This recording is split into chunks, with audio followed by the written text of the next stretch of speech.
السلام عليكم ورحمة الله تعالى وبركاته. مرحبا بكم يا أحلى مشتركات ووفيات لقناة طبخ جزائري من إيطاليا.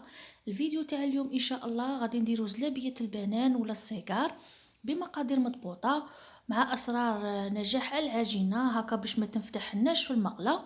نجمو نقدموها مع كاس تاع لاتاي الله الله في شهر رمضان مع العائلة تاعنا، ربي يدخل علينا بالصحة والهنا إن شاء الله. هذه الوصفة حبيباتي راني محتمدة عليها أكثر من 3 سنوات. نسحق في هذه الوصفة حبيباتي 2 كيسان تاع فرينة،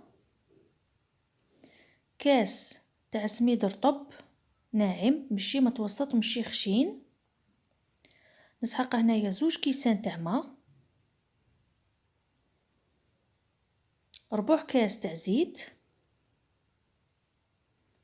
2 مغارف حسل 2 مغارف كبار، رشة ملح وعطر الموز. البنات عطر الموز باش يعطينا البنة كي تاع المحلات.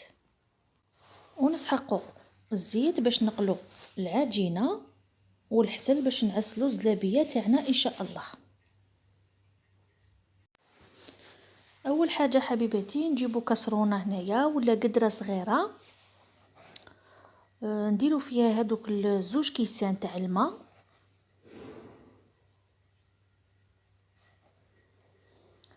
نزيدو عليها الرشة تاع الملح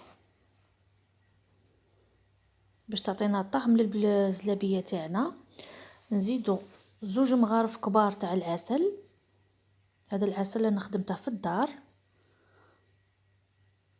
ربع كاس تاع الزيت، ونديرو الكسرونة تاعنا فوق النار على نار متوسطة ونخلوها حتى اللي تغلي.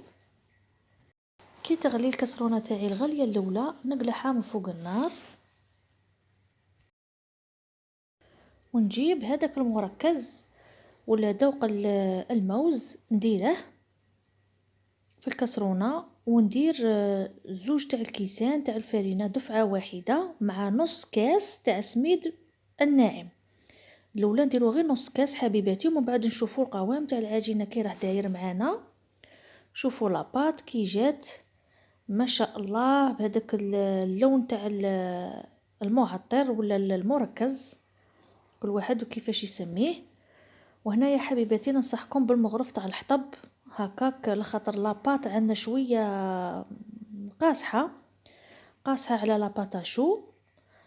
نحاولوا نخلطوا مليح مليح.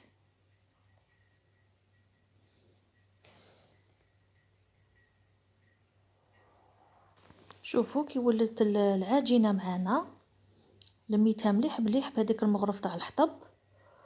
وبالنسبه للسميد ندات لي غير نص كاس ما درتهش كاع. مهم هايله لاباط في يدي دوك تشوفوها، تشوفوا القوام قدامكم.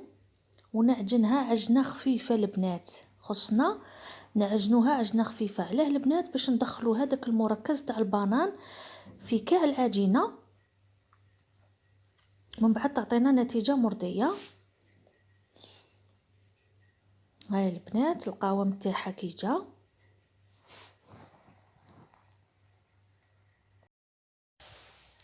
حبيباتي العجينه كما راكم تشوفوا فيها دات هذاك اللون الاصفر وراهي معطره بالذوق تاع الموز، راهي ما شاء الله عندنا. انايا ننصحكم بالساكابوش تاع القماش، ما ننصحكمش بهذا تاع البلاستيك، انا شويه غبني.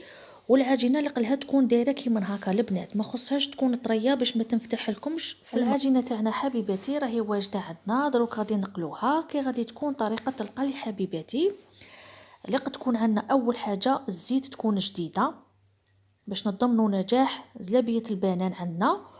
وخص تاني نحموها مليح مليح ونحطوا فيها زلابيه البنان على نار هكا اكثر من المتوسطه.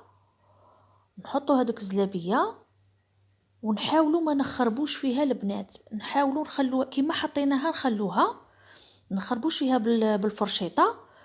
كي تشد روحها شويه نقص لها النار اقل من المتوسطه ونخلوها حتى لتحمر. الكولر تاعها البنات راكم عارفينه كي داير مارون فونسي البنات، مارون فونسي. ها ولا اللون اللي راني باغيته حبيباتي، قلت لكم مارون فونسي كيما شفتوا. حبه ما تحلتش معايا في المقله، ودروك نصفيها مليح مليح باش تعرفوا بلي الزلابيه تاعكم البنات راهي طايبه. خصها دير واحد الصوت، واحد القرمشه كلي تقساع في المقله، ومن بعد ديروها في الحسل. الحسل كي يكون حبيباتي ما ديروا له لا ما زهر لا والو، خلوه كيما هكا. انا صنعته في المنزل.